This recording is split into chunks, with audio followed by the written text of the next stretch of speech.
کوئی کمزور اگر وہ ہوشیار ہے اور دانشور ہے تو وہ کبھی کسی طاقتور سے نہیں لڑے گا۔ اس کی وجہ یہ ہے کہ کمزور اس بات کو اچھی طرح سمجھتا ہے کہ میری کمزوری کیا ہے۔ اگر میں کسی طاقتور سے پنجہ لڑاؤں گا اور اس سے لڑوں گا تو پھر میری اوقات، میری حیثیت، میری عزت، میری حرمت سب کے سب برباد ہو کر رہ جائے گی۔ تو انسان اگر پڑوس میں طاقتور رہتا ہے تو کوشش کرتا ہے کہ اس سے نہ ٹکرائے، اور اگر وہ ٹکرائے تو نقصان کمزور کا ہے۔ اسی طریقے سے ایک کمزور حکومت دوسری کمزور حکومت سے نہیں ٹکراتی، کہ اگر وہ کمزور حکومت کسی طاقتور حکومت سے ٹکرا جائے تو وہ کمزور حکومت کی اینٹ سے اینٹ بچ جائے گی۔ یہ بات دنیا کا اصول ہے اور یہ ایک دانشور اور ہوشیار انسان کی پہچان ہے۔ قرآن نے بھی یہی بات کہی ہے کہ ملکہ سبا نے یہ کہا تھا کہ جب طاقتور حکمراں کسی قوم پر حملہ آور ہوتے ہیں تو پھر ہوتا کیا ہے، وہ طاقتور حکمراں اس پورے علاقے کو برباد کر دیتے ہیں، شہر کو تباہ کر دیتے ہیں، اس کی اینٹ سے اینٹ بجا دیتے ہیں۔ جب یہ بات آپ کے اور ہمارے بالکل سمجھ میں آ چکی ہے اور اس بات کو ہم جانتے بھی ہیں کہ اگر کوئی کمزور کسی طاقتور سے ٹکرائے گا تو نقصان اسی کا ہوگا، وہ برباد بھی ہوگا، وہ تباہ بھی ہوگا، اس کی نسلوں تک اس کا اثر پہنچے گا۔ تو اب آئیے دھڑکتے ہوئے دل سے، ایمان والے دل پر ہاتھ رکھ کر کے ایک بات سن لیجئے۔ اللہ رب العزت بھی کچھ لوگوں سے جنگ کا اعلان کرتا ہے۔ اللہ فرماتا ہے میرا اعلان جنگ ہے کچھ لوگوں کے لیے۔ اللہ اکبر۔ اب آپ غور فرمائیں، ایک طاقتور انسان سے جب ہم ٹکرا نہیں سکتے، لڑائی نہیں کر سکتے، جنگ نہیں کر سکتے، تو اللہ جس کے ساتھ جنگ کا چیلنج کرے، اللہ جس کے ساتھ جنگ کا اعلان کرے، بتاؤ اس انسان کا کیا ہوگا؟ جو قوم کارپوریٹر سے، کسی سیاسی لیڈر سے، ایم ایل اے اور ایم پی سے لڑنے کی طاقت نہ رکھے، اللہ اکبر، جب اللہ رب العزت اس کے ساتھ جنگ کا اعلان کرے گا، خدا اس کو جنگ کا چیلنج کرے گا، تو اس کا کیا بنے گا؟ اللہ اکبر۔ وہ اللہ جس کی طاقت کا عالم یہ ہے، وہ اللہ جس کی قوت کا عالم یہ ہے، وہ فرماتا ہے ان بطش ربک لشدید، تیرے رب کی پکڑ بڑی سخت ہے۔ اللہ اکبر۔ کوئی طاقتور سے بڑھ کر طاقتور اللہ رب العزت کے قدرت کا مقابلہ نہیں کر سکتا۔ کیا تم نے نہیں دیکھا، تم نے نہیں سنا؟ اللہ اکبر۔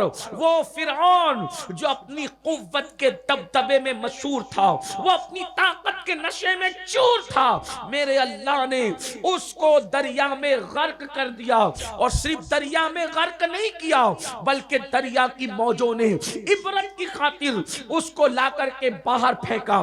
قرآن کہتا ہے ہم نے فرعون کی لاش کو عبرت بنا دیا۔ اللہ اکبر۔ فرعون کا یہ انجام کیا جاتا ہے۔ اس کے بعد آپ دیکھیں وہ نمرود جس نے تقریباً کم و بیش صدیوں اس دنیا پر حکومت کی، پوری دنیا کا حاکم تھا نمرود، اور جب نمرود کو میرے اللہ نے پکڑ کی تو ایک لنگڑے مچھر کے ذریعے سے اللہ نے نمرود کو ہلاک کر دیا۔ اسی طریقے سے آپ دیکھیں اللہ اکبر، وہ شداد جس نے خود ساختہ جنت بنائی تھی، اپنی جنت خود بنائی تھی، اس کی جنت کا تذکرہ حدیث میں آپ پڑھیں گے تو پتا چلے گا اس کی اینٹیں سونے کی تھی۔ یہ کوئی حکایات اور جو ہے وہ کہانیاں نہیں ہیں، بلکہ حدیث پاک میں آیا ہے شداد اتنا مالدار تھا۔ اللہ اکبر۔ کاش کہ میری قوم تصور تو کرے، اللہ کی قوت کا اندازہ کرو، اللہ کی طاقت کا اندازہ کرو، اس کی پکڑ کا اندازہ کرو، اور آنے والی گفتگو کو ذرا دل سے سننا۔ میں نے پہلے ہی کہا لمبی کرنے کی بجائے اختصار سے کام لیا جائے گا، لیکن بڑی اہم بات ہے۔ اللہ اکبر۔ ذرا سوچو تو صحیح، وہ اللہ کی طاقت جو فرعون کو غرق کر دے، وہ اللہ کی طاقت جو نمرود کو لنگڑے مچھر سے ہلاک کر دے، وہ اللہ کی طاقت، وہ شداد جس نے اللہ اکبر خود ساختہ خود کی جنت بنا بنائی تھی، اللہ کے مقابلے میں خود کی جنت، اس کی اینٹیں سونے کی تھی، اس کے جو ہے وہ کنکریاں جو جس کو وہ کہتے تھے وہ ہیرے جواہرات اور موتیوں کے، سچے موتیوں کے تھے. ہم نے تو وہ سچے موتی ابھی تک دیکھے بھی نہیں ہیں. اللہ اکبر. اس نے اپنی جو زمین، اس کی خود ساختہ جنت کی زمین تھی، وہ مشک اور عنبر کی بنائی تھی. یعنی جو چیزیں نبیوں سے، ان کی روایتوں میں، انبیاء کی زبانی جو جنت کے متعلق سنی گئی تھی، ہر وہ چیز اس نے اپنے انداز سے کرنے کی کوشش کی تھی. لیکن اللہ دنیا کے نشے میں ڈوبنے والے میرے بھائیوں، دولت کے نشے میں خدا کو بھولنے والوں، گناہوں کے شبستانوں کو سجانے والوں، خدا کے غضب کو چیلنج کرنے والوں، اللہ کی طاقت و قوت کو بھول کر کے، اللہ اکبر، اپنے نفسانی خواہشات کے اندر ڈوب کر زندگی گزارنے والوں، دیکھ لو قرآن و حدیث اٹھا کر کے خود کی بنائی ہوئی جنت جب برسوں تک کے جنت بناتا رہا اور پھر اس کی تزئین کاری کرتا رہا، اس کو سجاتا اور سنوارتا رہا، جب اس جنت میں خود کی بنائی ہوئی جنت، وہ جنت کیا تھی؟ وہ تو حقیقت میں جہنم ہی تھی. لیکن خود ساختہ بنائی ہوئی جنت میں جب شداد داخل ہونے لگتا ہے تو اللہ اکبر، میرے اللہ کی طاقت دیکھو، میرے اللہ کی قوت دیکھو. اللہ اکبر. اس کی سواری کے 2 پیر اس کی خود ساختہ جنت میں پہنچتے ہیں اور اللہ حضرت اسرائیل کو حکم دیتا ہے اس کی روح ابھی کے ابھی قبض کی جائے، کہ 2 پیر سواری کے اس کے اندر ہے اور 2 پیر باہر ہے، اور فرماتا ہے اس کی روح نکال لو کہ خود کی بنائی ہوئی خود ساختہ جنت کو بھی یہ دیکھ نہ سکے، تاکہ لوگوں کو اللہ کی طاقت کا اندازہ ہو جائے کہ خدا کی جنت تو دور کی بات ہے، اگر اللہ نہ چاہے تو انسان خود کی بنائی ہوئی جنت بھی نہیں دیکھ سکتا. یہ اللہ کی طاقت ہے، قوت ہے.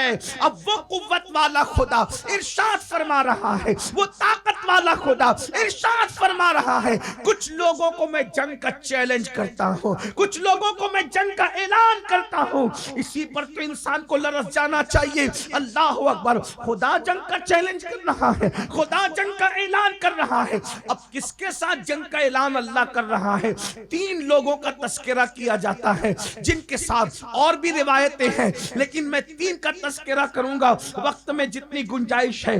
3 لوگوں کے ساتھ میرے اللہ نے جنگ کا اعلان کیا. کہیں ہم ان تینوں میں تو نہیں. اللہ کی پناہ مانگو، اللہ کی پناہ طلب کرو. اللہ رب العزت کرے، اللہ کرے اس کے کرم کا واسطہ ان تینوں میں سے ہم نہ ہو. پہلے نمبر پر اللہ فرماتا ہے جن کو میں جنگ کا چیلنج کرتا ہوں، جن کے ساتھ جنگ کا اعلان ہے، ایک تو وہ انسان ہے جو تنہائی میں چھپ چھپ کر گناہ کرتا ہے، جو چھپ کر تنہائی میں گناہ کرے.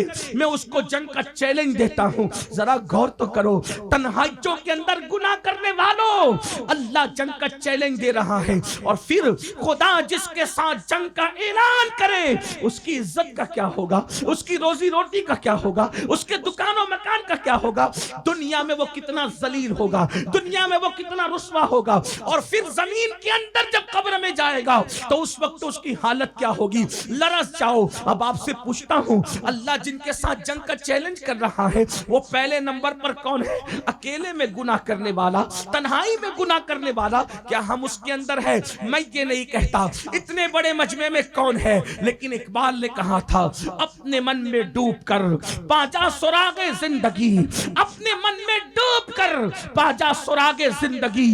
تو اگر میرا نہیں بنتا نہ بن، اپنا تو بن. ہر آدمی اپنی تنہائیوں کو جانتا ہے، ہر آدمی اپنی تنہائیوں سے اچھی طرح واقف ہے کون کیا کرتا ہے. میرے عزیز یاد رکھنا، یہ سفید لباس، یہ خوبصورت داڑیاں، یہ خوبصورت ٹوپیاں اور اللہ اکبر ناموں کے ساتھ ہمارے بڑے بڑے القاب و آداب، لیکن ہماری تنہائی کو تو اللہ دیکھتا ہے، ہماری تنہائی کو اللہ دیکھتا ہے. میرا رب فرماتا ہے اللہ کو غافل نہ سمجھنا. میرا رب فرماتا ہے ان اللہ خبیر بما تعملون. اللہ غافل نہیں ہے، وہ تمہارے اعمال کی خبر رکھتا ہے۔ اللہ اکبر۔ اب بتاؤ ہم تنہائی میں کرتے کیا ہیں؟ لوگوں کے سامنے عبادت کر کے، لوگوں کے سامنے نیک بن کے، لوگوں کے سامنے پرہیزگار بن کے ہم نے تنہائیوں میں کیا کیا؟ بتاؤ کیا آج مسلمانوں کی تنہائی کی راتیں کیسی ہے؟ لوگوں کے سامنے ہم بیٹھتے ہیں تو اللہ والے لگتے ہیں، اور تنہائی میں ہم شیطان کا ننگا ناچ بن جاتے ہیں۔ کیا آج کا مسلمان اپنی راتوں میں فلمیں نہیں دیکھتا؟ اللہ اکبر۔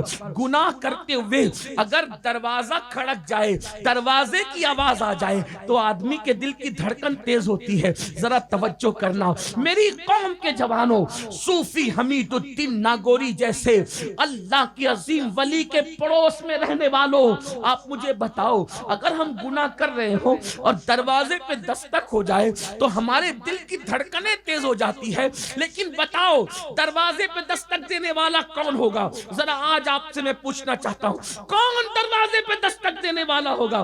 باپ ہوگا، بھائی ہوگا، بیوی ہوگی، بیٹا ہوگا، بیٹی ہوگی، دوست ہوگا، کوئی اپنی ہی طرح تو انسان ہوگا، انسان اپنے جیسا انسان ہوگا۔ اگر اپنے جیسا انسان دستک دے، دیکھا نہیں صرف دستک دے، تو ہمارے دل کی دھڑکن تیز ہوتی ہے۔ اللہ دیکھ رہا ہے تو بھی ہمارے دل کی دھڑکن تیز ہوتی ہے۔ گناہ کرتے ہوئے ہمیں اللہ دیکھ رہا ہے تب بھی ہمارے دل کی دھڑکن تیز ہوتی ہے۔ رستے سے چلتے ہوئے چکر مکر دیکھنے والوں کیا دیکھتے ہو؟ بالخصوص میری قوم کے ان جوانوں سے پوچھتا ہوں جو پکنک اور سیر و تفریح کے نام پر کبھی زنا کے اڈوں کو آباد کرتے ہیں، کبھی شراب کے اڈوں کو آباد کرتے ہیں۔ رند کے رند رہے، ہاتھ سے جنت نہ گئی، ہماری کیفیت یہ ہے۔ یاد رکھنا مخلوق کے سامنے نیک بن کر خدا کے سامنے پاپ کرنے والوں، اللہ فرماتا ہے میں تم سے جنگ کا اعلان کرتا ہوں۔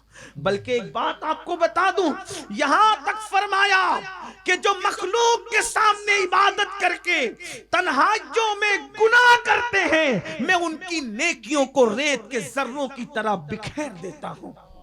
اللہ فرماتے ہیں میں ان کی نیکیاں قبول نہیں کرتا، ان کی نیکیوں کو ضائع کر دیا جاتا ہے۔ ذرا سوچو تو صحیح، ہمارا یہ نازک سا وجود کیا اللہ کا مقابلہ کر سکتا ہے؟ استغفر اللہ۔ کوئی ایمان والا سوچ سکتا ہے؟ یقیناً مجھے اس بات کا احساس ہے کہ اکیلے میں گناہ کرتے وقت ہماری نیت یہ نہیں رہتی کہ ہم اللہ کے ساتھ جنگ کا اعلان کر رہے ہیں یا خدا کے جنگ کا چیلنج قبول کر رہے ہیں۔ ہرگز نہیں، ہرگز نہیں، ہرگز نہیں۔ لیکن اللہ تو کہہ رہا ہے کہ تنہائیوں میں گناہ کرنے والوں، اکیلے میں گناہ کرنے والوں، میں تمہارے ساتھ جنگ کا اعلان کرتا ہوں اور تمہاری عبادتوں کو ضائع کرتا ہوں۔ حضرت علامہ ابن حجر مکی رحمت اللہ تعالی علیہ ایک روایت لکھتے ہیں، حضرت سیدنا ابراہیم تیمی رحمت اللہ علیہ ان کی عادت کریمہ تھی، وہ فرماتے ہیں کہ میں اپنی موت کو یاد کرنے کے لیے قبرستان روزانہ آیا جایا کرتا تھا۔ قبرستان جانے کا مقصد کیا ہے؟ تاکہ موت یاد آئے، اور جب موت یاد آتی ہے تو انسان کی جو ہے وہ لذتوں کی کیفیت، انسان لذتوں کو بھول جاتا ہے، انسان لذتوں کو فراموش کر جاتا ہے۔ حضرت سیدنا ابراہیم تیمی فرماتے ہیں کہ میں قبرستان روز جاتا تھا تاکہ قبروں کے پاس بیٹھ کر کے یاد کروں کہ ایک دن مجھے بھی مرنا ہے۔ اور آپ سے بھی کہتا ہوں، انسان اگر موت کو اور آخرت کو فراموش کر دے تو انسان بگڑ جاتا ہے، انسان جو ہے وہ دنیا میں ڈوب جاتا ہے۔ اللہ اکبر۔ آج ہم قبرستان جانا نہیں چاہتے، اور جو جاتے ہیں وہ جا کر وہاں دنیا کی باتیں کرتے ہیں، ہنسی مذاق کرتے ہیں، دنیا میں غرق رہتے ہیں۔ ہائے ہائے، یہ دنیا دنیا دنیا، کس قدر دنیا میں مست ہو گئے۔ اے میری قوم کے جوانوں، ایک دن موت آنی ہے، موت کی تلوار سروں پہ لٹک رہی ہے، جسم کا رشتہ ایک دن روح سے ٹوٹ جائے گا۔ یہ بزنس، یہ کاروبار، یہ دولت، یہ مکان، یہ دکان، سب کے سب غیروں کا ہے، اپنا کچھ نہیں ہے۔ میرے بھائیوں، میرے آقا علیہ الصلوۃ والتسلیم کے دیوانوں، مولائے کائنات سیدنا امام علی کرم اللہ تعالی وجہہ الکریم ارشاد فرماتے ہیں، اے انسان، تین چیزیں صرف تیری ہے اس دنیا میں، چوتھی کچھ تیری نہیں ہے۔ جو کھا کے ہضم کر جائے وہ تیرا ہے، جو پہن کر پھاڑ دے وہ تیرا ہے، اور جو اچھے اعمال کر جائے وہ تیرا ہے۔ ہے یہ 3 چیزیں تیری ہے، باقی کچھ اپنا نہیں ہے۔ بڑی بڑی بلڈنگوں پر غرور کرنے والوں، اللہ کو بھول جانے والوں، بڑے بڑے مکانات پر اترانے والوں، اللہ کو بھول جانے والوں، اپنی جوانی کے نشے میں خدا کے غضب کو چیلنج کرنے والوں، سن لو اپنی کوئی اوقات نہیں ہے۔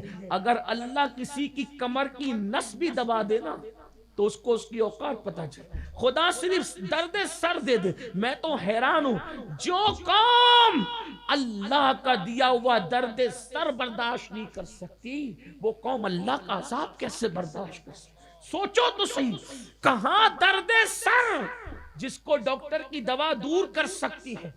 ڈاکٹر جیسے انسان کی دوا جس درد سر کو دور کر سکتی ہے، انسان اس درد سر کا مقابلہ نہیں کر سکتا، تو وہ اللہ کا عذاب جہاں کوئی نہیں پہنچ سکتا۔ اور یہ بھی سن لو، اگر دماغ میں یہ خبط ہے کہ اللہ عذاب دے گا تو وہ بچائے گا اور وہ بچائے گا اور وہ بچائے گا، اللہ نے اس غلط فہمی کو بھی دور کر دیا۔ فرمایا ان عذاب ربک لواقع ما لہ من دافع، کہ تیرے رب کا عذاب واقع ہو کر رہے گا، اور جب وہ عذاب کا فیصلہ کر لے گا تو دنیا کی کوئی طاقت تجھے اللہ کے عذاب سے بچا نہیں سکے گی۔ اللہ کے عذاب سے دنیا کی کوئی طاقت نہیں بچا سکے گی، نہ مال نہ منال نہ اولاد، کچھ نہیں۔ کس زوم میں ہے، کس گھمنڈ میں ہے، کس غرور میں ہے؟ انسان تو ہے کہاں؟ انسان تو ہے کہاں؟ حضرت ابراہیم تیمی فرماتے کہ میں قبرستان آتا جاتا تاکہ موت یاد کروں۔ ایک دن میں قبرستان میں قبر کے پاس بیٹھا تھا اور میری آنکھ لگ گئی۔ جب میری آنکھ لگی تو میں نے کیا دیکھا کہ ایک مردے کو اس کی قبر سے نکالا گیا۔ سوتے میں خواب دیکھ رہا ہوں کہ مردے کو اس قبر سے نکالا گیا اور اس کے منہ میں ایک آگ کی زنجیر ڈالی گئی۔ اس کے منہ میں آگ کی زنجیر ڈالی گئی اور وہ آگ کی زنجیر اس کے حلق میں آئی اور گزرتی ہوئی اس کے پاخانے کے مقام سے نکل گئی۔ ذرا غور کرنا، اگر گرم گرم چائے کی چسکی لے لو تو زبان کا کیا ہوتا ہے؟ جب وہ جہنم کی آگ کی بنی زنجیر کسی کے حلق میں ڈالی جائے تو اس وقت اس کا کیا بنے گا، اور پھر پاخانے کے مقام سے نکالی جائے اس وقت اس کا کیا بنے گا؟ اللہ اللہ کہتے ہیں ابراہیم تیمی وہ تڑپ رہا تھا اور اس کی تڑپ دل کو بے چین اور بے قرار کر رہی تھی۔ میں نے یہ منظر دیکھا تو وہ دعائی دیتا تھا، اللہ کیا میں نے حج نہیں کیا؟ اللہ کیا میں نے عمرہ نہیں کیا؟ اللہ کیا میں نمازی نہ تھا؟ اللہ کیا میں تلاوت قرآن نہ کرتا تھا؟ یعنی وہ اپنی نیکیاں گنانے لگا اور اپنی نیکیوں کا تذکرہ کرنے لگا۔ اللہ اکبر، جب وہ اپنی نیکیاں گنا چکا تو اس کے بعد غیب سے آواز آئی، ہم جانتے ہیں تو سب کچھ کرتا تھا لیکن تنہائی میں گناہ کرتا تھا۔ یہ اکیلے میں گناہ کرنے کا وبال ہے جو تیرے حلق کے اندر زنجیر آگ کی ڈالی گئی ہے۔ اب آپ سے پوچھتا ہوں اپنی تنہائیاں کیا ہیں؟ موبائل کے مشکل پاسورڈ ڈال کر کے موبائل کی گندگی بیوی بچوں سے چھپانے والوں، کیا اللہ سے بھی یہ گندگی چھپ جائے گی؟ آپ مجھے بتائیں، اللہ اکبر، چپ کے عورتوں پہ پاپ کی نظریں ڈالنے والوں، سماج سے یہ آنکھوں کو چھپا سکتے ہو، کیا اللہ سے بھی چھپا سکتے ہو؟ آپ سے پوچھنا چاہتا ہوں، اللہ اکبر، سفر میں تنہائی کا موقع پا کر کے گناہ اور جرائم کرنے والوں، سفر کی رودات سب سے چھپا لو گے، کیا اپنے رب سے بھی چھپا لو گے؟ وہ اللہ جو خود فرماتا ہے، او تنہائی میں سفر کر کے اپنے آپ کو اکیلے سمجھ کر بے باک بننے والوں، وہ فرماتا ہے ہوا ماکم اینما کنتم، تم جہاں کہیں ہو اللہ تمہارے ساتھ ہے۔ آپ سے پوچھتا ہوں، جب اللہ ساتھ ہے، اللہ اکبر، وہ علم قدرت کے اعتبار سے ہمارے ساتھ ہے، اس کی نگاہ سے ہم چھپے نہیں ہیں، تحت الثری کی تہ میں جا کے گناہ کرو گے تو بھی اللہ دیکھ رہا ہے، اور پہاڑوں کی بلندیوں پہ جا کے گناہ کرو گے تو بھی اللہ دیکھ رہا ہے۔ مگر سنو میری قوم کے جوانوں، آج ہم کہتے ہیں نا کٹ رہے ہیں، مر رہے ہیں، تباہ ہو رہے ہیں، برباد ہو رہے ہیں، تو اللہ جن کے ساتھ جنگ کا چیلنج کرے اس کا یہ انجام نہ ہوگا ہوگا تو کیا ہوگا. باتیں تو اس زمن میں بہت سی کرنی تھی لیکن وقت تو جو ہے وہ آپ نے کافی تاخیر سے مجھے مائک دیا اور میرا وقت مکمل ہوا. اسی پر میں اپنی گفتگو کو مکمل کرتا ہوں. آگے کی گفتگو پھر کسی موقع پہ کی جائے گی. بس آج کا پیغام یہ ہے، جب اکیلے اور تنہائی میں دل گناہ کرنے کو چاہے، نفس گناہ پہ ورغلائے، بس اتنا سوچ لینا اللہ دیکھ رہا ہے. اور جو اکیلے میں گناہ کرتا ہے اللہ اس کے ساتھ جنگ کا اعلان کرتا ہے. ہے طاقت خدا کے جنگ کے چیلنج کو قبول کرنے کی، ہے طاقت اللہ سے لڑائی مول لینے کی، ہے طاقت معاذ اللہ ثم معاذ اللہ خدا سے ٹکرانے کی. اللہ اکبر اللہ اکبر. کوئی مومن ہو کر اس کا تصور نہیں کر سکتا. اس لیے اللہ ایسوں کو تباہ و برباد کرتا ہے. اور یاد رکھنا تباہی اور بربادی ان کا مقدر بن جاتی ہے جو تنہائیوں میں گناہ کرتے ہیں. اللہ کے بندو، رمضان المبارک قریب سے قریب تر ہے. توبہ کرو، اللہ کو مناؤ، اللہ کو راضی کرو. سب سے آسان کام اللہ کو راضی کرنا ہے. اپنے گناہ پہ شرمندہ ہو کر صرف 2 آنسو اس کی بارگاہ میں پیش کر دو. صرف 2 آنسو اس کی بارگاہ میں پیش کیا، اللہ راضی ہو جاتا ہے. سب کو منانا مشکل، رب کو منانا آسان ہے. اللہ کرے ہم تنہائیوں میں گناہوں سے بچیں، اللہ کی بارگاہ میں صدق دل سے توبہ کریں اور اللہ ہم سب کو نیکیوں پر استقامت عطا فرمائے. اس کے بعد اگر آپ سننا چاہتے ہیں تو مجھے پہلے موقع دیجیے گا تاکہ ہم اپنی گفتگو آپ کے سامنے رکھ سکیں. اللہ تعالیٰ آپ نے بہت اچھے سے سنا، آپ سب کو جزائے خیر عطا فرمائے. ادارے کو دن 11ویں رات 12ویں ترقی عطا فرمائے. وما علینا الا البلاغ. السلام علیکم ورحمۃ اللہ وبرکاتہ.